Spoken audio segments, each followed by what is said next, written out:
நான் இப்ப indirect reference சொல்லி தரேன். ஒரு ஃபார்முலா மூலமா ஒரு ஒரு செல் ஆக்சஸ் பண்றது. ஸோ நான் இப்ப A1 செல்ல இருக்கிற 10ன்ற வேல்யூவ நான் இன்டைரக்ட் ஆக்சஸ் பண்ண போறேன். ஸோ இன்டைரக்ட் குடுத்துட்டேன்.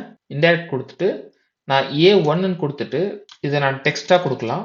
A1 குடுத்துட்டு க்ளோஸ் பண்றேன். இங்க 10 வந்துச்சு. இங்க நான் குடுத்த வேல்யூ பார்த்தீங்கன்னா A1ன்றது text value. So text value குடுத்துட்டு நானு அந்த அந்த செல்லோட வேல்யூவ நான் கேப்சர் பண்றேன். இப்ப நானு இங்க ஈக்குவல் டூ காலம்னு குடுத்தேன்னா, இது எத்தனாவது காலம்னு செல் நம்மளுக்கு சொல்லும். லைக் இந்த எத்தனாவது காலம்னு இந்த அட்ரஸ் நம்மளுக்கு தெரியும். இங்க பாருங்க. 7th காலம் இது.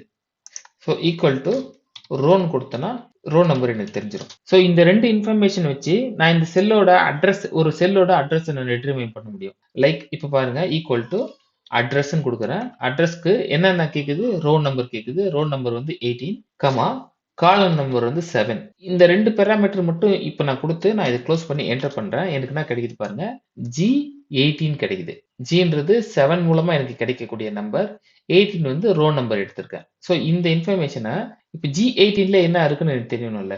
இப்போ நான் 1ன்னு குடுக்குறேன். அப்ப A1 செல் வருது. A1 செல்லுன்றது அட்ரஸ் மட்டும் தான். ஆனா அந்த அட்ரஸ்ல என்ன இருக்குன்றத இன்டைரக்ட் ரெஃபரன்ஸ் மூலமா நான் எடுக்கிறேன். 10. ஸோ இந்த இந்த மெக்கானிசம் எல்லாம் வந்து பாத்தீங்கன்னா இன்டைரக்ட் ரெஃபரன்ஸ்ல வரும். நீங்க ஒரு வேல்யூ குடுக்குறீங்க. அந்த வேல்யூல இருந்து வேற டைமென்ஷன்ல இருக்கிற டேட்டாவ நம்ம கலெக்ட் பண்றோம். லைக் நான் இங்க டைனமிக்கா நான் சேஞ்ச் பண்றது மூலமா அங்க என்ன ஃபர்ஸ்ட் காலம்ல செகண்ட் ரோல 12th இருக்குன்னு அர்த்தம். இப்போ இது வந்து காலம்னு மென்ஷன் பண்ணிக்கிறேன். இங்க வந்து ரோன்னு மென்ஷன் பண்ணி லைக் செகண்ட் ரோல ஃபர்ஸ்ட் காலத்துல 11 இருக்கு. தேர்ட் ரோல ஃபர்ஸ்ட் காலத்துல 13 இருக்கு. ஸோ இதெல்லாம் பார்த்தீங்கன்னா இன்டைரக்ட் ரெஃபரன்ஸ் கான்செப்ட்ஸ்ல வருது. ஸோ இந்த ரெஃபரன்ஸ் நல்லா புரிஞ்சுக்கிட்டீங்கன்னாவே போதும்.